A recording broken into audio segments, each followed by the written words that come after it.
কষ্ট দিও না,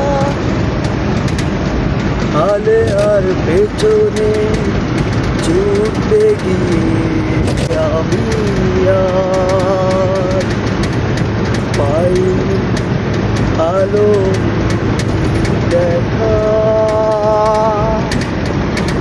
অনেকটা পথ পেরিয়ে এসে